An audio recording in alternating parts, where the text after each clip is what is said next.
My Lord and my God, I firmly believe that you are here, that you see me, that you hear me. I adore you with profound reverence. I ask your pardon for my sins and the grace to make this time of prayer fruitful. My Immaculate Mother, Saint Joseph, my Father and Lord, my guardian angel, intercede for me. Back in 1982, I was a young man studying at college and discovering my faith. I had not been brought up a Catholic, so I was learning about it. And a friend of mine who was Catholic told me a lot of good things, and I would actually accompany him to Mass. For me, it was a way of supporting him, and for him, it was a way of helping me to learn more about the faith. In those days, I didn't have much access to writings about the faith, except the explanations of this friend of mine. And it was interesting, but I had a difficulty making a decision about, should I become Catholic or not? But I do remember receiving one day a leaflet about the life of Saint Maximilian Kolbe, who was going to be canonized later that month. That's where I read this wartime story that I'm sure you're familiar with about Maximilian Kolbe, how he was in Auschwitz when these prison guards had decided to randomly choose 10 prisoners after an escape attempt and place these guys that they randomly chose into the starvation bunker. And among the 10 guys that they chose, there was this married man, and as he saw that he was going to die, he cried out in pain, just worried about what would happen to his own family. So, as you perhaps know, Saint Maximilian, who was a Franciscan conventual, he stepped forward and offered his life so that the married man could be saved. And the exchange was accepted. And so Maximilian Kolbe ended up in this starvation bunker for 2 weeks and showed such an example of serenity, this calm, this peace, and just this hope that just shone out with his example, really of what a saint really is. And I remember being really struck by that story. It seemed like such an imitation of Christ, somebody who dies for his fellow man, and that we are invited to sacrifice our lives for others. I didn't know that much about the Catholic faith at the time. But it certainly made sense that that guy should be declared a saint. And that's what happened that month. And so this idea of canonization, of course, was still new to me, but it seemed obvious. If there was anybody who was a saint, it was this guy, who died to protect somebody else. Now there's a connection here with the gospel, because today's gospel speaks about the duty for fraternal correction, in which the Lord outlines what to do when we see others fall into sin or doing things that maybe harm the community or indeed harm themselves. And our Lord imagined that among his followers in the community, there would be those maybe that would have exhibited unexemplary behavior. Some might have been prone to materialism or falling into the sin of gluttony, or maybe they would have turned to gossip or some form of injustice, or just the tendency of caring only about themselves and maybe forgetting about the needs of others. It's as though the Lord foresaw this as a possibility. So the Lord imagined that this community would be able to renew itself. It should be a community of mutual help, that could have, it's like having some regular software that upgrades constantly to fix the bugs that are in this software, and that the early Christians should help each other, be somewhat like an army that was properly ordered, strong, and ready to just gently drive others to be more resilient.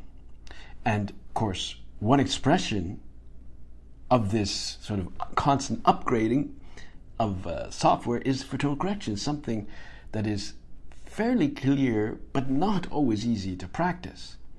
And so I thought about the sergeant in Auschwitz who condemned Maximilian Kolbe to death. Because there would have been other soldiers there, German soldiers and maybe guards that were with him.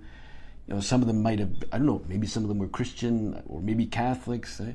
But nobody among the German soldiers stood up to point out the grave injustice that this supposed. Even just choosing 10 random guys. I mean, and just because one guy had attempted to escape. But probably they were afraid of being insubordinate to their superior. Okay, fine, I understand that. But how much good they could have done if they had told their superior that this was just unjust, it was unfair. And maybe there could be another form of, quote, punishment, right? But nobody said anything. It's like a deafening silence. And there, those 10 men were unjustly killed, of course, including St. Maximilian Kolbe, and probably the others ended up saints too, who knows. But still, God found a way to draw some good out of this terrible tragedy. Maybe you would not have heard of St. Maximilian Kolbe if it hadn't been about that. But that shows that fraternal correction is always something difficult. We don't want to get in the way of people's lives, but we need to feel responsible for them. Sometimes we think they should just figure out their lives for themselves. And indeed, we may get angry with somebody for misbehaving, and we don't take the opportunity to express our charity or console or our concern rather for the well-being of that soul. Or maybe we would just see somebody do something bad and we could just fall into slander. Maybe if you're a parent, perhaps one of your children is misbehaving. Perhaps they're using, bad language or being uncouth or showing bad manners or something. And maybe other stuff that is far worse. And of course, you would understand that instead of maybe pointing out something immediately, you can wait, you can pray, figure out exactly what needs to be corrected, and at a time, maybe later, when things are appropriate, you would explain to your child some of the behavior that could be improved or corrected. I mean, that seems quite normal. You would use a gentle touch, maybe a smidgen of humor, and then, you've corrected your child, and then you'd let it be. But then what about your friends, your colleagues? It's true, sometimes correcting is not prudent. It could be faced with derision. But sometimes I would think that it's really a duty, a true duty. And it takes time. You have to figure it out. I'll tell you this story I heard about Simon Cowell. He's a famous personality in the entertainment business, and he recounts that as a child he remembers his father telling him, "Manners maketh the man," after he had misbehaved in somewhere. Manners maketh the man. And at the time he recounts that he thought it was quite silly, but as he got older he integrated this line into his life to make sure that he was always treating others with respect, with interest, with a kind of refined focus on the other person's needs. And so it turns out that when he enters into a work environment or one of these, these places where they have these rehearsals, he learned to notice everybody in the room, including the technicians, the producer, the stage hands, or anyone involved, of course, including obviously the actors. And he said that this made him learn from that correction of his father, that is, learn not to ignore people around him, because that would be bad manners. Manners maketh the man. Now, Simon Cowell, probably you see it in public. He often makes rather blunt and, I guess, controversial comments, as a television or music talent show judge. Sometimes even these wisecracks, about the contestants' ability to sing. Right? But I would say, I don't know, but I would say that's probably his public persona.